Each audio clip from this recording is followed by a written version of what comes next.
Assalamualaikum warahmatullahi wabarakatuh. Negeri ini sebenarnya makin lama makin baik. Saya hanya flashback sedikit. Saya mulai paham mengenai digital ini sebenarnya karena COVID, karena peduli lindungi itu.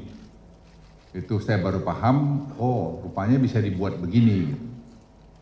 Sebenarnya di-trigger oleh 3 tahun yang lalu, kami dengan Menteri Keuangan, Menteri Perhubungan, ada di Batam. Waktu itu kita membuat pelabuhan, target kita ada 12 pelabuhan. Tapi tadi saya dibisikin oleh Pak Menteri Perhubungan, sudah ada 262 pelabuhan yang terintegrasi dengan sistem ini. Dan kemudian kita juga kaitkan semua ke LNSW atau apa namanya layanan logistik National Single Window yang dimiliki Kementerian Keuangan. Jadi semua makin terintegrasi, nanti yang ujungnya adalah government teknologi. Government teknologi ini kita harapkan akan kita luncurkan nanti pada bulan September tahun ini. Teman-teman sekalian, ini membuat kita makin bagus. KPK punya fungsi ada 3, salah satu fungsi yang paling penting sebenarnya yang tidak pernah atau kurang didorong adalah pencegahan.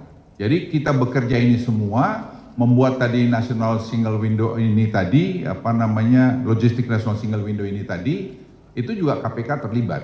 Jadi yang paling banyak di situ terlibat Pak Pahala yang menjadi counterpart kami untuk tadi mensinergikan ini semua. Jadi ini adalah kerjaan kita rame-rame sudah. Tidak ada satu orang pun yang paling berprestasi di sini atau paling hebat sini, semua sama hebatnya. Jadi saya percaya dengan ini kita lakukan, maka efisiensi di negeri akan makin tinggi, korupsi juga akan dibuat tidak bisa. Kenapa? Anda deal dengan mesin. Ya, kalau hanya kita bikin fakta integritas segala macam tanda tanganin 10 semuanya berdoa panjang sampai kapan-kapan ya korupsi jalan aja. Kenapa? Dia bisa bertemu, dia bisa negosiasi. Jadi ini pengalaman kita semua yang harus kita kerjakan sama-sama. Bapak Ibu sekalian, saya baru kembali dari Abu Dhabi. Dan saya sudah lapor Bapak Presiden Jokowi dan juga Presiden terpilih tadi malam, masalah apa namanya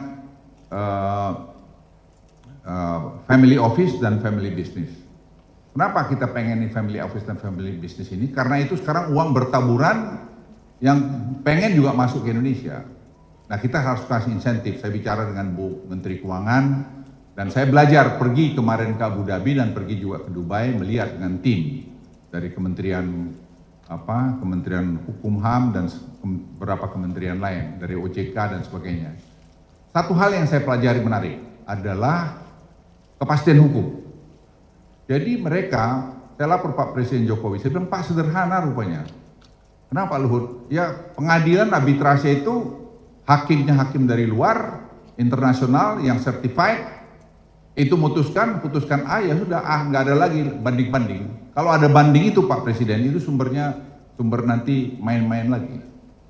Jadi kalau itu terjadi legal certainty itu akan terjadi di negeri kita dan orang banyak sekali pengen datang taruh duitnya di Indonesia. Bukan kita tidak dapat untung, ada untungnya paling tidak uang itu masuk dalam sistem keuangan kita akan memperkuat tadi cadangan devisa kita juga. Yang kedua juga dia harus investasi, dan investasi itu Bu Ani kasih pajak, kasih lapangan kerja dan sebagainya. Jadi saudara-saudara sekalian sebenarnya banyak sekali modifikasi yang kita bisa lakukan untuk ini. Dan kemarin saya ketemu dengan beberapa profesor dari UGM, saya makan pagi di Jogja. Beliau cerita memang masalah kita di arbitrase ini. Dan ini harus kita perbaiki rame-rame kalau kita mau negeri ini bagus. Jadi orang bilang common law. Saya bilang apa common law? Ibu Ani udah bikin di sistem keuangan kita ada trustee, itu juga bisa masuk ke sana. Jadi saudara-saudara sekalian, sebenarnya kalau kita bangun sistem yang bagus dan semua digital, itu akan membuat Indonesia ini makin baik ke depan.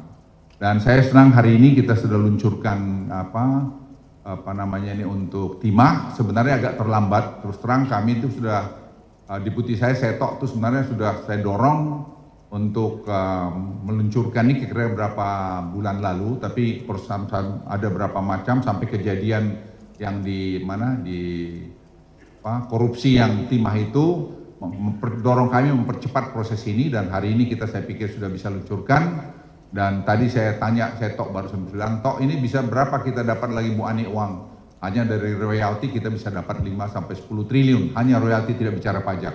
Jadi Anda bisa bayangkan semua kalau kita bikin tertib bisa hebat. Tadi saya baru disipin Bu Ani, saya bilang, Bu, ini saya ada agenda setelah ini. Dia bilang apa? Durian. Dia ketawa. Karena durian, ekspor durian kita dari saya baru kirim tim ke sana dari mana namanya? Dari Parigi, Sulawesi, itu sekarang dicatat mereka $1 miliar. Dan angka itu bisa lebih banyak dari itu. Jadi bukan hanya mineral. Nah, ini juga kalau kita semua tertibkan itu akan menaikkan harga daripada pendapatan petani-petani kita. Bapak Ibu sekalian, satu hal dengan tadi sistem ini itu bukan hanya penerimaan, tetapi juga akan link kepada lingkungan, kepada pekerja. Karena kalau dia tidak comply terhadap itu nanti, dia akan otomatis blok. Jadi dia bisa oleh bea cukai, dia nggak bisa ekspor. Siapapun dia, mau pakai baju kuning, merah, hitam apa, nggak bisa. Mau tentara, mau polisi yang backingnya nggak bisa. Karena sistem.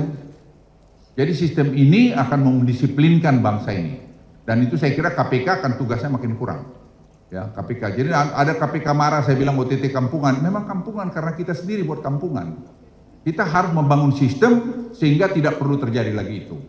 Jadi Bapak Ibu sekalian, saya betul-betul ingin kita semua bekerja sama, membangun kerjasama yang bagus dan kemudian tidak saling menyalahkan dan kita teruskan ini. Dan saya pikir nanti puncaknya adalah di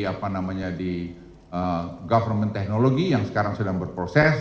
Dan kalau itu terjadi, saya yakin, aku yakin Indonesia ini akan menjadi lebih hebat lagi ke depan, penerimaan negara akan lebih banyak, orang akan lebih tertib, karena kalau tidak, dia tidak bisa ekspor. Jadi yang ilegal-ilegal ini sekarang masih banyak ditampung-tampungi, at the end itu akan kita patroli. Nah itu tugas KPK, ini ada Pak Gufron, saya titip, saya bilang Pak Pahala, kalian yang harus patroli, seperti sekarang e-katalog, itu udah versi 6. Karena itu juga rupanya diserang juga. Serang KPK nanti ikut patroli sana, misalnya soal anomali harga itu terjadi. Jadi seperti ini nanti bisa nggak dipidanain? Itu kalau perlu dibikin undang-undang, orang yang bermain-main tadi mainkan ini dipidanakan. Nah ini pencegahan tadi dari KPK, saya kira perannya sangat besar ke depan ini. Terima kasih pada semua kita yang sudah bekerja dan kita belum berhenti, masih banyak lagi yang harus diselesaikan. Saya yakin kalau kita semua kerjasama dengan spirit yang bagus, pasti bisa kita lakukan. Wassalamualaikum warahmatullahi wabarakatuh.